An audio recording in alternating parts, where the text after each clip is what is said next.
प्रेम और मोह में क्या अंतर है? ये दोनों समान ही हैं या फिर एक ही सिक्के के दो पहलू हैं? श्री कृष्ण कहते हैं कि प्रेम और मोह दोनों ही मनुष्य के जीवन में साथ साथ चलते हैं, किंतु प्रेम में मोह होना स्वाभाविक है, लेकिन मोह में प्रेम कदापि नहीं हो सकता, क्योंकि प्रेम सदैव आनंद प्रदान करता है, वहीं मोह अपना अधिकार मांगता है, भय पैदा करता है, अपने प्रेम को खोने का भय। श्री कृष्ण के अनुसार दो व्यक्तियों के बीच प्रेम हो सकता है, किंतु जब उन्हें अपने संबंधों को खोने का भय होने लगता है तब उनका प्रेम मोह में बदल जाता है। श्री कृष्ण कहते हैं कि जहां प्रेम है वहां मोह हो सकता है, किंतु जहां मोह है वहां प्रेम के लिए कोई स्थान ही नहीं है। अब आप श्री कृष्ण को ही देखिए, उनके गोकुल से, अपनी गायों से, अपने ग्वालों से, मैया यशोदा और नंद बाबा से और राधा से कितना प्रेम था, किंतु अपनी सांसों में बसे हुए गोकुल को भी उन्हें छोड़कर जाना पड़ा और धर्म की रक्षा के लिए उन्हें मथुरा जाना पड़ा। जरा सोच कर बताइए कि यदि उन्हें गोकुल से और अपनी सभी प्रिय वस्तुएं और प्रियजनों से मोह होता तो संसार को भगवत गीता जैसा महाकाव्य और ज्ञान कैसे मिलता? श्री कृष्ण ने स्वयं ही कहा, जिस प्रकार अग्नि का गुण उष्णता है, उसी प्रकार आत्मा का गुण प्रेम है। संसार में प्रेम कण कण में निहित है। एक तरफ जहां श्री कृष्ण ने प्रेम को हर एक वस्तु और संसार के लिए सर्वश्रेष्ठ बताया है, वहीं मोह को सभी व्यक्तियों के लिए जीवन के लिए घातक कहा है। किंतु अब प्रश्न तो ये है कि कैसे पता लगाया जाए कि प्रेम और मोह में क्या अंतर है? तो श्री कृष्ण कहते हैं कि जो प्रेम आपको अपने कर्तव्य का पालन करने से रोके, उनमें बाधा उत्पन्न करे, क्या वास्तव में उसे प्रेम के रूप में परिभाषित करना उचित होगा? अब आप इसे उदाहरण से समझ सकते हैं कि आपने अपने बगीचे में एक गुलाब का पौधा रोपा। आप उसे निरंतर प्रेम करते हैं, उसे सींचते हैं, उसे निहारते हैं, उसका ख्याल रखते हैं, किंतु एक नन्ही कली जब खिलने लगती है और एक सुंदर पुष्प का रूप ले लेती है तो आपका हृदय चाहता है कि उस पुष्प को तोड़कर अपने पास रखें, और आप उसे तोड़ लेते हैं और कुछ ही समय में वो पुष्प मुरझा जाता है। तो अब चिंतन कीजिए कि ये कैसा प्रेम है जिसने उस पुष्प का अस्तित्व ही समाप्त कर दिया। यदि आप उससे प्रेम करते तो उसे उसके पौधे की डाली पर खिलने देखकर प्रसन्नता की अनुभूति करते, किंतु आपके प्रेम में मोह का रूप ले लिया और आप उसे पाना चाहते थे। आपको भय था कि कहीं कोई और उसे आपसे पहले तोड़ ना ले, इसलिए आपने उसे पेड़ की डाली से तोड़कर अलग कर दिया और अपने पास रख लिया। ठीक उसी प्रकार संसार में जो व्यक्ति प्रेम करते हैं वो स्वार्थ रहित होकर अपने प्रेमी का भला चाहते हैं, किंतु जो लोग मोह में बंधन में फंस जाते हैं वो स्वयं के साथ अपने प्रेम का भी अहित कर देते हैं। अब आप श्री कृष्ण के जीवन को ही देखिए। श्री कृष्ण और श्री राधा ने धरती पर प्रेम का सही अर्थ समझाने के लिए जन्म लिया।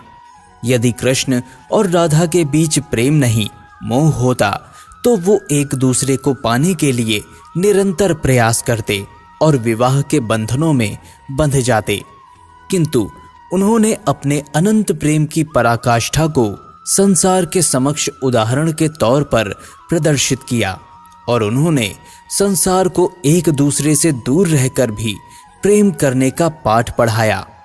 श्री कृष्ण स्वयं कहते हैं कि जो व्यक्ति प्रेम करना चाहते हैं, प्रेम करना जानते हैं और प्रेम में जीते हैं, वो सदैव आनंद में ही रहते हैं। उन्हें अपने प्रेमी और प्रियजनों को खोने का भय नहीं होता। वो प्रेम करते हैं और प्रेमी को स्वतंत्र छोड़ देते हैं। अब कलयुग में माता पिता अपनी संतान से प्रेम करते हैं, इसलिए चाहते हैं कि वो सफलता के शीर्षक तक पहुंचे।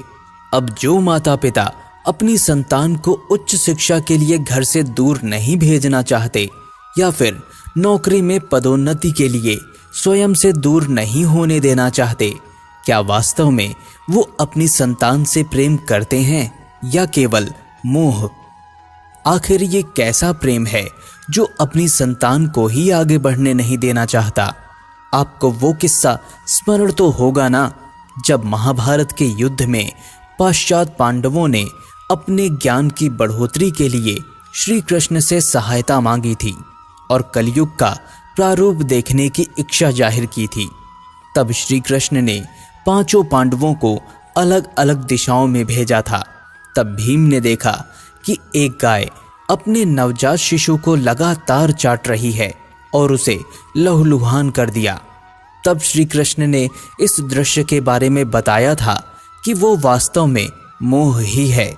कलयुग में माताएं अपने शिशुओं से इतना प्रेम करेंगी कि वो मोह में बदल जाएगा और उन्हें हित और अहित में अंतर का मान भी नहीं रहेगा। तो जो प्रेम आपके सगे संबंधियों प्रेमियों को नाश कर दे, उनका अहित कर दे, वो वास्तव में मोह ही है, ना कि प्रेम। तो श्री कृष्ण कहते हैं कि समझने वाली बात ये है कि जो व्यक्ति को बंधन में बांधना चाहता है, जिस प्रकार विवाह एक बंधन है, दो प्रेमी जो आपस में एक दूसरे से प्रेम करते हैं वो विवाह के बंधन में बांधना चाहते हैं, एक दूसरे पर अधिकार मांगते हैं, एक दूसरे पर बंदिशें लगाते हैं। ये मोह नहीं तो और क्या है? प्रेम तो स्वच्छंदता का दूसरा नाम है। प्रेम बंधनों से परे अपने प्रेमी को आसमान में स्वच्छंद छोड़ने का दूसरा अर्थ है। प्रेम संसार को एक व्यक्ति को एक स्वतंत्र आसमान देता है जहां पर वो अपने मन के अनुसार हर वो कर्म कर सके जो उसे आनंद देता है। वहीं मोह व्यक्ति के अंदर उसे खोने का भय उत्पन्न करता है। जब आप किसी से प्रेम करते हैं किंतु उसे खोना नहीं चाहते, आप चाहते हैं कि सदैव वो आपके पास रहे, आपकी आंखों के सामने रहे, तो श्री कृष्ण कहते हैं कि ये प्रेम कदापि नहीं हो सकता। इसमें कई बंदिशें हैं जो मोह को जन्म देती हैं। ठीक उसी प्रकार श्री कृष्ण के अनुसार ये संसार एक ऐसा मायाजाल है जिसमें जीव हमेशा के लिए फंसा रहता है। मोह का मायाजाल मनुष्य को ऐसे फंसा कर रखता है कि जीव निकलना भी चाहे तो भी निकल नहीं सकता। संसार की चकाचौंध में जीव आंखें मूंद कर हमेशा के लिए संसार के विषय वासनाओं में ही अपना जीवन व्यर्थ गंवा देता है, जिसका दुष्परिणाम मरने के बाद जीव को भोगना पड़ता है।